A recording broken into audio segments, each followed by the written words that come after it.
Começando aqui mais um papo com o economista Paulo Nogueira Batista Júnior, já está aqui a postos, muita gente já esperando, agradeço a presença de vocês, agradeço a paciência, nós começamos sempre às 17 horas em ponto, aliás, começamos um minuto mais cedo hoje. Paulo Nogueira Batista Júnior, tudo bem? Bom falar com você, um pouco aliviado, porque a situação do mundo e do Brasil deu mais um solavanco nessa semana, que a gente não conversou, tudo bem? Exato, tudo bem. Bom estar aqui de novo. Vamos falar sobre esses temas difíceis do momento. Vamos falar, antes de começar, tem um recado aqui para você, do Rodrigo. Ele está dizendo aqui, mandou te dar pediu para te dar esse recado. Como economista e fã do Paulo, não perco nada de suas manifestações. E ele, na sequência, vai. Ele é sensacional e um dos maiores economistas do Brasil vivos. Olha só, ao lado de Beluso e Conceição Tavares. Ele não vai concordar com o elogio porque uma de suas virtudes é a simplicidade. Começamos com mais esse elogio ao Paulo Nogueira Batista Júnior. Eu também Obrigado. acho. Obrigado pelos exageros aí. Foi o Pedro, né? Rodrigo de Monte. Obrigado, Rodrigo, pelo exagero. E aqui, daqui a pouco eu leio mais comentários aqui. O rei Lula Rousseff 247 da Silva está aqui, célebre internauta que acompanha as lives do 247, vindo agora para o canal do Conde. Obrigado, rei Lula. E ele está dizendo, estou esperando o Távola Quadrada e também aqui escutando o bom jazz enquanto não começa. Depois eu volto para o bate-papo. Paulo, não posso... Tenho de começar o programa perguntando para você sobre sua percepção do que aconteceu nos Estados Unidos, né? Grande explosão de confrontos, né? Na verdade, uma onda de racismo que reacende. O historiador americano James Green deu uma entrevista ao site Tutameia e disse que já é um conjunto de protestos e manifestações maiores do que 1968. Queria que você dissesse aí como é que é a sua visão desse momento dos Estados Unidos, junto com pandemia, junto com economia, junto com a geopolítica conflagrada. Passo para você, Paulo. Bom, foi uma explosão de sentimento popular dos negros, mas também de muitos brancos que se solidarizaram com a luta dos negros, né? Aquele assassinato chocante do Floyd, né? Floyd, a maneira como foi feita diante das câmeras, né? Isso provocou uma explosão de sentimento, de indignação, muito justa, né? E é um movimento que diz o historiador americano que supera mas tem sido visto nos Estados Unidos como a maior eclosão de revolta popular, e sobretudo dos movimentos negros, né? Desde o assassinato do Martin Luther King, que não é dizer pouco, né? Dada a importância que o Martin Luther King teve, né? Tem ainda. Então, você veja, Gustavo, nós estamos... Agora, tem um ingrediente aí, né, que é difícil de avaliar, mas é a combinação do problema racial, do problema da violência policial dirigida, sobretudo, contra os negros, mas também a crise econômica. Com 40 milhões de desempregados, um quadro terrível em termos econômicos e sociais nos Estados Unidos, que contribui. E aí isso se acrescenta um elemento político, né? Que é o presidente que eles têm lá, que é um presidente tosco, autoritário, que está promovendo uma escalada, vem alimentando essa escalada de problemas raciais, inclusive, e agora, nessa crise, tem se mostrado muito agressivo, e essa agressividade, no primeiro momento, pelo menos, provocou um recrudescimento dos protestos, né? Então, Trump, mais crise econômica, mais racismo crônico e violência policial, geraram essa explosão que está tendo influência no mundo inteiro, né? No mundo inteiro, exagero, mas em vários lugares do mundo, inclusive aqui no Brasil, né? Inclusive aqui no Brasil, o sentimento de solidariedade aos negros americanos, que tem a ver com a nossa experiência de racismo aqui no Brasil, e vai continuar sendo muito forte. Perfeitamente. Paulo, eu até ia comentar isso, quer dizer, a Folha de São Paulo usou o termo tração, diz que a explosão desses confrontos nos Estados Unidos deu tração à pauta antirracista na Europa, e a gente já teve eventos em Paris, em Londres, a gente começa a ter no Brasil também, por outras razões, uma mobilização popular, protestos antifascistas. A palavra antifascista, o termo, né, começa a ser usado por Trump e pelo próprio Bolsonaro, pelo Mourão, do artigo que a gente vai falar do Mourão também hoje aqui. Esse rastilho de pólvora, esse poder de alastramento dessa tensão nos Estados Unidos, como é que você vê isso? Tem de esperar para ver como é que isso vai se desdobrar? Ou, junto com pandemia, isso tem um caráter viral, digamos assim, até como o próprio coronavírus? Vamos ver se lá nos Estados Unidos a coisa caminha para um cenário tipo chileno ou não, né? Vamos acompanhar nos próximos dias, né? Mas aqui no Brasil é incrível, né, que nesse momento... Duas coisas sobre o Brasil. Me impressionou a repercussão nas redes sociais brasileiras, e não só na esquerda, viu? Ou na centro-esquerda, mas para além das palavras de ordem antirracismo, antifascismo. Muitas pessoas que não têm nada a ver com a esquerda, ou mesmo com a centro-esquerda, se manifestaram na mesma linha, estimulados pelo acontecimento nos Estados Unidos e também pelo próprio quadro brasileiro, né? E é incrível, a segunda observação sobre o Brasil, é incrível que, nesse momento, o presidente da Fundação Palmares tenha feito os comentários que fez, né? Que vieram ao público, comentários hostis ao movimento negro, em termos duríssimos, grosseiros, né? Ele que é o presidente da Fundação Palmares, né? Então, isso completa o Sérgio Camargo. Esse sujeito completa o quadro, né? É mais um elemento. Mas, Paulo, tem detalhes a mais, né? Para você contemplar nessa sua leitura. Tem o ritual de cunho nazista e racista, que é o copo de leite que o Bolsonaro, o Alan dos Santos fizeram essa espécie de ritual nas lives que ele apresentou.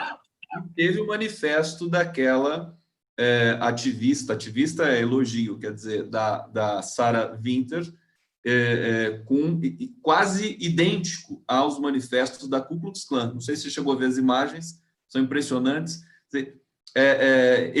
O governo brasileiro se aproveita nesse núcleo de comunicação de ódio, né, para tentar acirrar ainda mais essa militância odienta que eles têm aqui no Brasil. Sem dúvida, você observou bem. O bolsonarismo e o próprio Bolsonaro estão cada vez mais escancarando as suas afinidades com o fascismo, né? No uso de símbolos, no uso da simbologia. Frases, né, inteiras, do Mussolini. Pois é, como é que pode o presidente da República do Brasil citar de forma elogiosa um lema do Mussolini? Chamando, sem falar o nome dele, um velho italiano dizia uma frase que resume a nossa situação: melhor passar um ano como leão do que 100 anos como cordeiro. Aí eu fiquei na dúvida, queria saber se essa frase, porque aí o pessoal logo identificou, né, como lema do Mussolini. Eu fiquei na dúvida, sabe, que se checasse era mesmo o lema do Mussolini, e descobri, uma rápida navegação, que sim, era um lema adotado pelo Mussolini, e que o Trump, há poucos anos atrás, invocou esse mesmo lema. Então, ele estava imitando o ídolo dele, ao retomar o bordão do Mussolini. Então, acrescentou insult to injury, como dizem os americanos, o insulto à injúria. É uma coisa lamentável. Né? Não é fácil, né, Paulo Nogueira Batista? Símbolo do neonazismo da Ucrânia, gestos fascistas, tochas, né? Então, é muito normal que esteja surgindo na sociedade brasileira, e volto a dizer, muito para além da centro-esquerda, uma preocupação com a democracia e com os gestos fascistoides da extrema-direita bolsonarista. Paulo Nogueira Batista Júnior, você está com a caneta aí, está com o lápis? Tem um caderninho aí? Eu vou para o bate-papo. Então, vamos fazer uma sequência aqui, frenética aqui do bate-papo. Eu vou te passando as questões, e aí, quando a gente achar que dá, você responde rapidamente, né? Jean Souza está dizendo aqui: por que Floyd reverbera tanto e Agatha e João Pedro passam despercebidos? Será que somos tão colonizados assim? Eu já responderia rapidamente: acho que sim, somos colonizados assim. Paulo? É terrível, porque no Brasil a polícia mata as crianças E tudo continua naturalizado e normalizado, né? Quer comentar, rapidamente? Tem toda razão. É Jean Souza, né? Jean Souza. Jean Souza falou muito bem. Pô, é tão odioso quanto o assassinato de George Floyd, o assassinato da Agatha e do João Pedro. E é incrível que tenha gente no Brasil que se dispõe a dizer: não vamos importar problemas que não são nossos, referindo-se ao problema do Floyd, e a onda de movimento antirracista nos Estados Unidos. É incrível. Sabe quem foi esse alguém? O vice-presidente da República, General Mourão, no artigo hoje no Estado de São Paulo. É incrível, porque nós temos até piores do que os Estados Unidos em termos de desprezo, de agressão às vidas negras. Acho que muito pior, né? O Brasil é muito pior que os Estados Unidos nesse quesito, né, Paulo? Porque lá os negros, como dizia, tem um antigo lema que as pessoas mais velhas vão lembrar. Acho que você talvez nem lembre, Gustavo. Antigamente no Brasil se dizia: no Brasil não existe racismo, porque aqui o negro sabe o seu lugar. Essa segunda parte eu não me lembrava, não. Essa segunda parte, não. Esse comentário é um comentário odioso, mas que reflete o fato que os negros no Brasil não se organizaram e não são tão ativos na defesa de suas lutas, das suas bandeiras, quanto são os americanos. Então, isso sim nós precisamos importar, porque aqui a agressão contra os negros é tão grave quanto lá, ou até pior, e a reação não tem sido suficientemente forte. Paulo, vamos fazer a rodada aqui do bate-papo. Cláudio Machado dizendo: eu acho que boa parte da população, infelizmente, não sabe o que verdadeiramente é fascismo, comunismo, neofascismo e outros tantos termos. Eu estou preocupado, passo para você rapidamente para a gente fazer só um bate-bola, para explicar para a população brasileira o que é antifascismo. Eu não sei se vai ser trivial, porque nem o fascismo parece que nós temos, né, no coletivo, né? E o Bolsonaro já está usando a sua tática de guerra de comunicação, dizendo que antifascismo é terrorismo e marginalidade. Como explicar para o brasileiro o que é antifascismo, Paulo Nogueira Batista? Não é fácil, né? É uma categoria fluida essa, né? Mas é lembrar os grandes traços do que foi o fascismo e o nazismo na Europa, né? Governos ditatoriais, violentos, que suprimiam a oposição com força, matavam, prendiam. No caso alemão, sobretudo, o nazismo matou milhões de pessoas, milhões de judeus, e depois, numa guerra mundial, dezenas de milhões de pessoas morreram. Então, não são algumas frases que você tem que lembrar do que foi o nazismo e o fascismo. Eu não estou dizendo que o que nós temos hoje no Brasil se compara em escala ao que houve na Europa, mas tem traços fascistoides nítidos, né, que preocupam muito, né? E é isso que tem que ser... Teve razão, portanto, viu? O Cláudio Celso de Mello. Machado. Não, Celso de Mello, desculpa. Celso de Mello, quando fez aquela advertência comparando a situação brasileira com a República de Weimar, né? Há paralelos que podem ser feitos, sim, legitimamente. Surpreendente, né, Paulo? Eu achei o Celso de Mello não tinha... Aliás, todo o gestual, né, todo o comportamento do Celso de Mello, decano do STF nesse momento, surpreendeu bastante. E hoje o Mourão, o vice-presidente, qualifica a manifestação do Celso de Mello perfeitamente legítima, um alerta importante, como um irresponsável e intelectualmente desonesta. Esse pode, né? O Mourão está querendo demonstrar o quê? Que qualquer esperança que ele pudesse ter um papel moderador é tolice. É isso que ele está demonstrando com esses artigos que ele vem publicando, né? Está se comportando como um sujeito que não mede as palavras, num momento grave, é vice-presidente da República, não pode sair escrevendo essas coisas sem agravar o quadro de instabilidade que já é grave no Brasil. Paulo, sabe o que eu percebi lendo o artigo dele hoje no Estadão? Você tinha comentado. Parece que alguém está escrevendo esses artigos para ele. Por quê? Porque quando ele se manifesta, ele dá entrevista para veículos tradicionais e ele critica o governo, de uma certa maneira ele se posiciona, né? A questão da geopolítica, do comércio internacional com a China, do gabinete do ódio, ele quase que funcionou como anteparo em algumas vezes, tanto que garantiu com isso a hostilidade dos filhos do Bolsonaro e de um certo núcleo do governo também. E agora a gente vê esses artigos dele publicados no Estadão. Comenta mais sobre esse artigo dele. O que você acha que movimentação é essa ali? O vice-presidente da República, que o governo, de repente, pode cair no colo dele em algum momento. Nós fizemos um bate-papo há algumas semanas que você chamou de fator Mourão, né? Uhum. E de lá para cá, o que aconteceu? O Mourão resolveu se apresentar como um sujeito basicamente alinhado ao Bolsonaro, né? Então, no artigo de hoje, ele ataca a mídia, ataca o ministro Supremo, faz uma apresentação viesada dos confrontos entre manifestantes que ocorreram esse fim de semana em algumas cidades brasileiras, chamando o comportamento dos manifestantes antigoverno de agressivo, irresponsável, baderneiro, e referindo-se aos apoiadores do Bolsonaro como tendo praticado alguns exageros retóricos. Então, ele perdeu mais uma oportunidade de ficar calado, né? Eu me pergunto, eu não entendo nada de Mourão, não sei quem é esse sujeito que apareceu aí, que agora é vice-presidente, mas seria de se esperar que ele se mantivesse mais discreto e fosse mais amplo do que o presidente, né? Porque isso alimentaria até a possibilidade dele vir a ser presidente, né? Mas não, ele resolve demonstrar inflexibilidade e rasgos desse tipo nesse artigo, não vai conseguir ir longe assim, né? Que a solução é caçar a chapa, né? Pois é, eu ia dizer isso. Depois da operação da Polícia Federal, que o Alexandre de Moraes, inclusive, fez a quebra de sigilo de alguns empresários que financiaram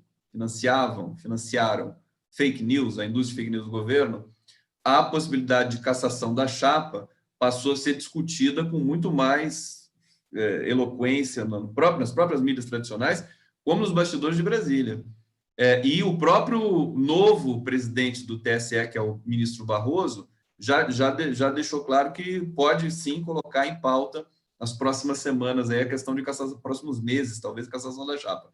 Esse assunto veio à tona. Talvez seja isso, né? Quer dizer, o Mourão também entendendo que ele está no mesmo barco nesse momento do Bolsonaro, completamente, não como uma opção. Pode ser sim. Pode ser uma reação, a percepção dele de que ele não está sendo considerado seriamente, né?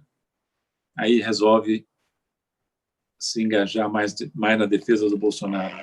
Engajar. Paulo Nogueira Batista Júnior, nessa semana também o Brasil ficou bastante turbulento. Aliás, o Brasil está turbulento, não dá para dizer que ficou mais ou ficou menos, mas, de qualquer maneira, manifestações de rua, torcidas organizadas, e sob o rótulo, a tarja, a marca do antifascismo. Em plena pandemia, as pessoas tinham um certo receio de ir para a rua no momento que as pessoas estão em quarentena, mas as manifestações do governo têm acontecido, e finalmente parece que a população começa a se manifestar nas ruas contra o governo. Como é que você vê esse movimento? Eu queria começar sobre esse tema com você perguntando, em 2013 você estava em Nova York ou em Xangai? Em Washington. Estava em Washington, desculpa. Você lembra das manifestações de 2013 no Brasil? Como é que você recebeu aquelas imagens, enfim, tudo que estava acontecendo ali? Não posso dizer que tenha acompanhado tão bem, Gustavo. Não estava aqui no calor da discussão brasileira, certo? Uhum.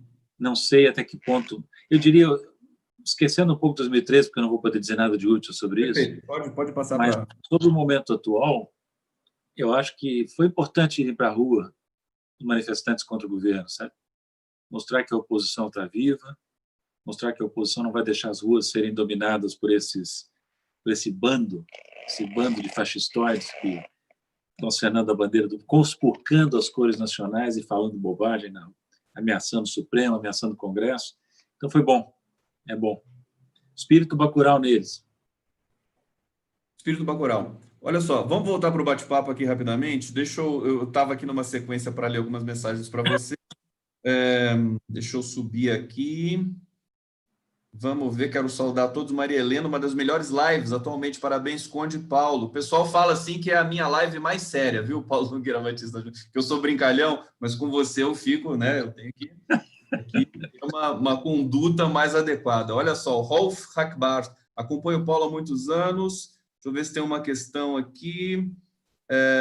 Batista e Bolle ia dar um bom bate-bola. Aqui, Ana Paula Paz de Paula, sugerindo um debate com a Mônica de Bolle. Depois você comenta isso, Paulo. Deixa eu ver aqui. Rodrigo dizendo... Deixo uma provocação para ele que deixei a live da Mônica de Bolle para acompanhá-la ao vivo, mas ainda quero ver-o debaterem. Muita gente, muitos economistas indo também em função da quarentena, das contingências, fazendo lives e trazendo aí. Acho que é positivo, né? Do ponto de vista da produção do saber econômico, quer dizer, das teorias, das teses. O que você acha desse momento, nesse sentido, Paulo? Eu prefiro ler do que escutar lives, eu pessoalmente, sabe? Porque acho que rende mais para mim, mas eu entendo que muita gente gosta do debate, de lives, da oportunidade de questionar, né? E eu, pessoalmente, faço essas entrevistas com você, mas não sou um grande fã de assistir live, não, viu? Acho que muitas lives são meio descuidadas, as pessoas não se preparam bem, sabe? Ficam falando coisas que não bate muito bem, tanto os economistas como os não economistas, né? Eu gosto mais de um debate mesmo, sabe? Sobretudo quando você tem um debate entre posições diferentes, né? Aí que é uma coisa rara no Brasil, essa contraposição, né? Mais rara hoje do que era antes de eu ir para os Estados Unidos, há 12, 14 anos atrás, né? Pois é, a coisa foi piorando, né?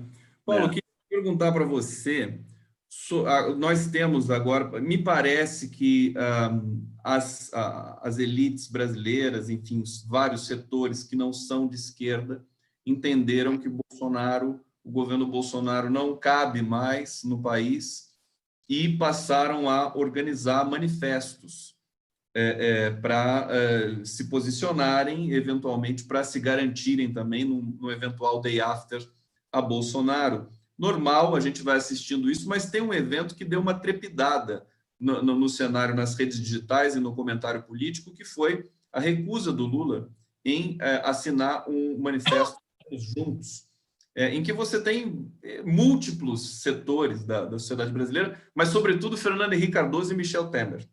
Eu estou muito curioso para saber, né? Você é um dos analistas assim do conjunto das ações do Lula que mais me interessam nesse sentido. Consegue desconstruir, entender os gestos do Lula. Como é que você viu essa recusa dele, que reverberou no país todo? É pergunta difícil essa, Gustavo, viu? Porque me surpreendeu. Eu não estou lá envolvido nas discussões internas do PT, não sei o que eles estão discutindo internamente, mas eu não esperava. Foi uma manifestação não muito típica do Lula historicamente falando, né? E porque o que eu vejo é o seguinte, Gustavo, com todo respeito ao Lula, que tem uma capacidade de avaliar correlação de forças muito superior a que qualquer um de nós aqui, você e eu, tenhamos, né? Mas qual é o quadro?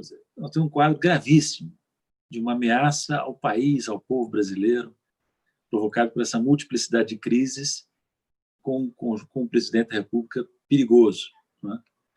Contrariamente a alguns da esquerda, que são mais otimistas, eu não vejo o governo agonizando.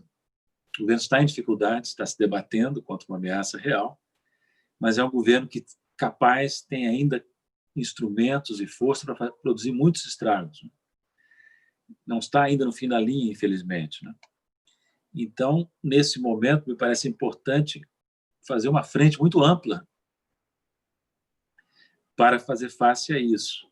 É esse risco enorme que representa o governo Bolsonaro e ameaça à democracia. Agora, e esses manifestos eu tinha entendido, na minha ingenuidade, na minha incapacidade de entender a política profundamente, como Lula certamente tem, eu tinha entendido como um passo nessa direção, como passos nessa direção. E, aparentemente, o Lula tem uma avaliação diferente, né? E resolveu divergir, marcar a posição como divergindo. Você veja, qual é o problema, Gustavo? Deixa eu tentar explicar um pouco melhor o meu pensamento sobre isso. Quando você diz frente ampla no Brasil, é um problema eu reconheço que é um problema, que muitos da esquerda resistem a essa ideia de uma frente ampla, de manifestos com essa gente que você mencionou aí. Não querem nem assinar tapando o nariz, né? Não querem simplesmente conversar com essa gente. Mas o problema que eu reconheço é o seguinte: no Brasil, nos últimos anos, o centro mingou, quase desapareceu, o centro da política, entende? Então, quando se fala numa aliança ampla, uma frente ampla da centro-esquerda, da esquerda com outros, na verdade, você está falando de uma aliança com a direita.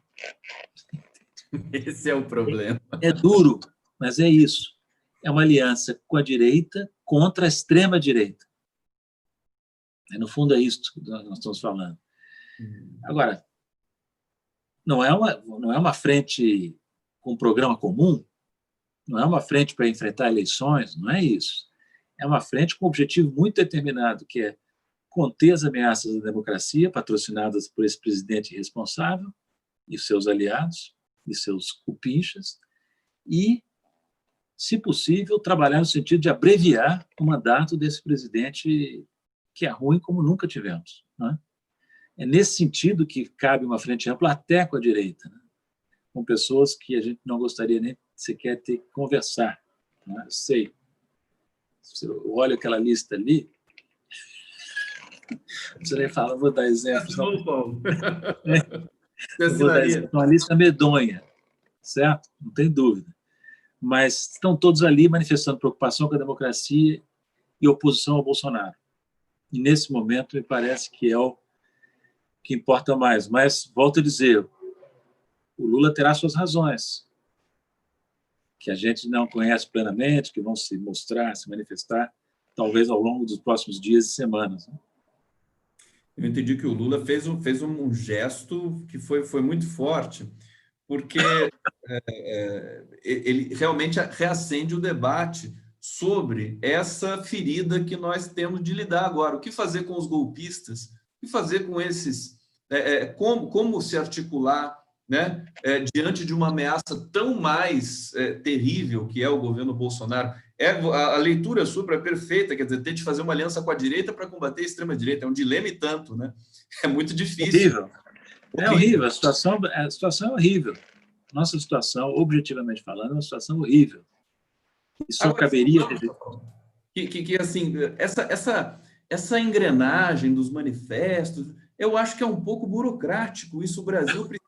Você não percebe, não sente assim que deveria ser de baixo para cima em vez de cima para baixo?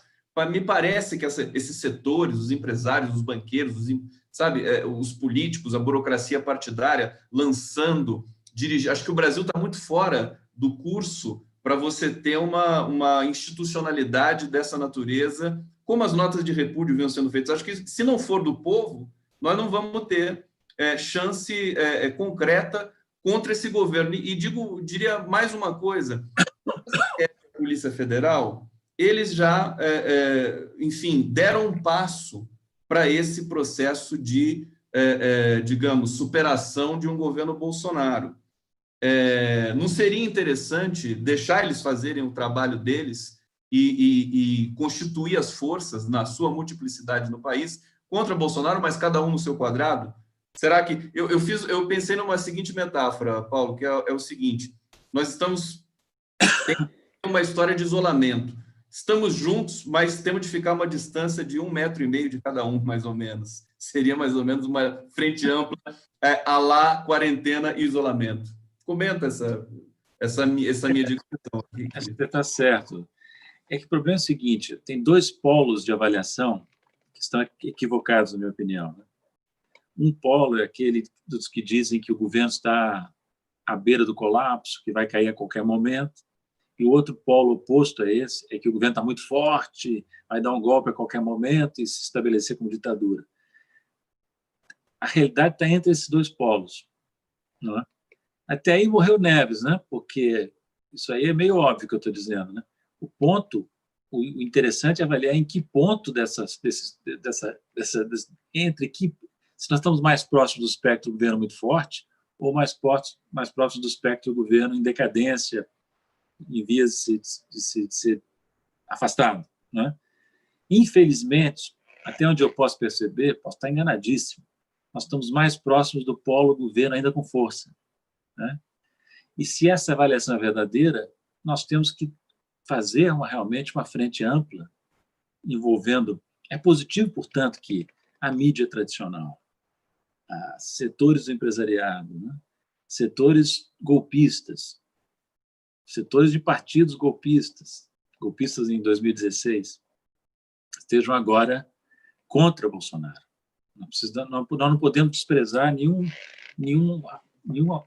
sujeito que esteja disposto a se engajar nessa luta, entende? O pior que ele seja, né?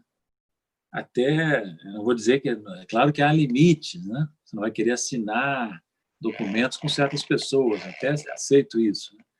Mas não podemos, na minha modesta avaliação, não podemos ignorar o fato que nós temos uma longa luta pela frente, e que essa luta está em processo. O governo Bolsonaro decaiu, se isolou, mas continua ameaçando a integridade do país.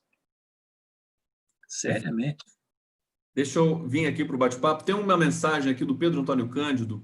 Ele está dizendo: boa tarde, querido Gustavo Conde. Estamos aguardando você e o Paulo Nogueira Batista Júnior. Por favor, avise o Paulo que o Edmond quer fazer uma entrevista com ele para o canal do nosso sindicato. Abração. Então, aqui já fica dado esse recado, Paulo. Muita gente... Você dá muitas entrevistas, né, Paulo? Na semana você tem muito convite para falar. Eu tenho tentado reduzir um pouco para poder fazer outras coisas, né? Perfeito, porque é um desgaste, né? Mas eu vou... Obrigado, Pedro. Eu vou dar atenção ao convite dele. Muito bom. Vou ler mais uns comentários aqui, Paulo. Sérgio Bertozzi dizendo: guardadas as devidas proporções históricas, podemos fazer uma analogia com a aliança para derrotar o nazismo na Alemanha. O Ocidente capitalista se aliou à União Soviética. Depois, cada campo seguiu o seu caminho. Rio de Janeiro. Sobre isso, me parece que é muito procedente, realmente, né, Paulo? O Bolsonaro representa uma ferida da dimensão do nazismo para o Brasil. Haja vista o enunciado do Celso de Mello. Gustavo, agora me lembrei de uma coisa. Uma frase autêntica do Churchill, não essas que o Eduardo Bolsonaro inventou, muito apropriada, é a seguinte: quando ele estava aliado à União Soviética, ou buscando aliança com a União Soviética contra Hitler, disse: contra Hitler eu faria aliança até com o demônio. O Churchill disse isso. É uma frase, estou parafraseando, não lembro as palavras exatas. Essa frase do Churchill... Anotem essa frase, eu vou soltar nas redes daqui a pouco essa frase. Vamos checar direitinho as palavras, né? Mas para não fazer uma citação imprecisa, mas é isso, no fundo, né? Nós temos aí uns sujeitos horrorosos que estão contra o Bolsonaro e são momentaneamente, com algum exagero retórico, eu diria, momentaneamente companheiros. Companheiros. Paulo, a gente está aqui já tirando um pouquinho de tempo, mas sempre dá para conversar mais um pouco. Você fez um artigo falando da questão do emprego. Na verdade, você fez um vídeo, né, falando do emprego no Brasil. Para a gente encerrar aqui, como é que você está vendo esse quadro agora, né? Quer dizer, muito grave. Nós chegamos a mais de 30 mil mortes. Hoje saiu o dado da indústria, do IBGE. A indústria tomou um tombo de 18,7%, que é o maior da série histórica do IBGE. Esse quadro todo, você fala sobre os desalentados, mas agora tem um dado diferente para o IBGE medir, mensurar, que é a quarentena. Então, a pessoa está desempregada, mas ela não pode sair de casa para procurar emprego e não tem como o IBGE medir esse tipo de questão. Queria comentar sobre isso aqui, breve, para a gente encerrar.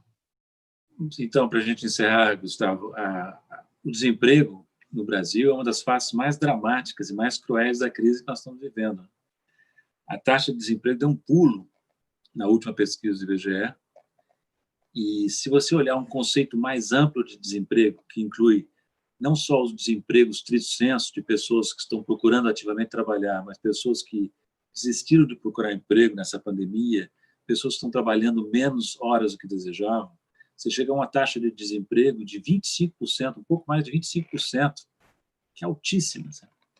o desemprego formal, o emprego formal, medido pelo Cadastro Geral de Empregados e Desempregados, registrou em abril maior colapso, maior queda da série histórica que remonta a 92. Foram perdidos 860 mil empregos com carteira assinada. E esses são os empregos formais. Os informais estão sendo atingidos ainda de forma mais pesada do que os formais, né? Como mostram os dados do IBGE. Né? Então, nós temos um quadro dramático que essas estatísticas, quando a gente cita esses números, a gente não pode esquecer que por trás de cada número desse tem uma família, tem uma pessoa, tem uma família que enfrenta uma dificuldade enorme, né? Sobretudo se ela é uma família de renda baixa, mais pobre. Né? Aí o desemprego adquire condições dramáticas. Você tem pessoas que estão ficando sem condições de morar, estão indo para a rua, estão expulsas das suas casas porque não podem pagar aluguel. Né? Então, é uma realidade realmente dramática que nós estamos vivendo em termos de desemprego. E o pior é que tende a se agravar. Tende a se agravar. Esses dados recentes Chegamos a quase um são os quarto, piores que nós vamos ver. 25%, né? Você diz ali, né? Um conceito amplo. Né? De desemprego. 25% é muita coisa. Né? Isso inclui desempregados propriamente ditos, desemprego por desalento, desemprego por trabalho precário, né? Por insuficiência de horas trabalhadas, que é um conceito legítimo, que é muito utilizado em termos internacionais para fazer uma avaliação mais ampla. Porque o que acontece é o seguinte, se você olhar só a taxa de desemprego formal, aberta, que é a que mais recebe destaque, ela subestima o problema, embora ela esteja também aumentando, que muita gente perde o emprego e sai da força de trabalho, porque deixa de procurar ativamente emprego nessa pandemia. E aí o IBGE não computa a pessoa que não está procurando ativamente emprego como desempregado, e subestima a gravidade do problema na taxa de desemprego aberto. Por isso que é importante olhar outros indicadores, indicadores de emprego e indicadores de desemprego mais amplo, como esse que eu mencionei, que dá mais de um quarto da força de trabalho. Perfeitamente. Paulo Nogueira Batista Júnior, chegando aqui ao final da nossa transmissão, sempre agradecendo aqui o público generoso, com muitas mensagens carinhosas, tanto para mim quanto para o Paulo. A gente não consegue ler todas as mensagens, senão a gente não consegue fazer o nosso pequeno debate aqui, que é curtinho, mas que tem sido muito bem recebido por toda a comunidade aqui digital, tanto no meu canal quanto no 247, na sequência onde a gente reprisa. E eu queria pedir inscrições aqui para o canal do Paulo Nogueira Batista Júnior no YouTube, para seguirem o Paulo no Twitter, porque a gente acompanha a qualidade de um debate verdadeiramente econômico no país e sobre as questões também políticas. Paulo, me despeço de você com um grande abraço. Obrigado aos internautas pelas mensagens carinhosas e obrigado a você, Gustavo. Abraço. Então, gente, daqui a pouco eu volto aqui com o Távola Fim de Tarde. Daqui a pouquinho, abrindo outro link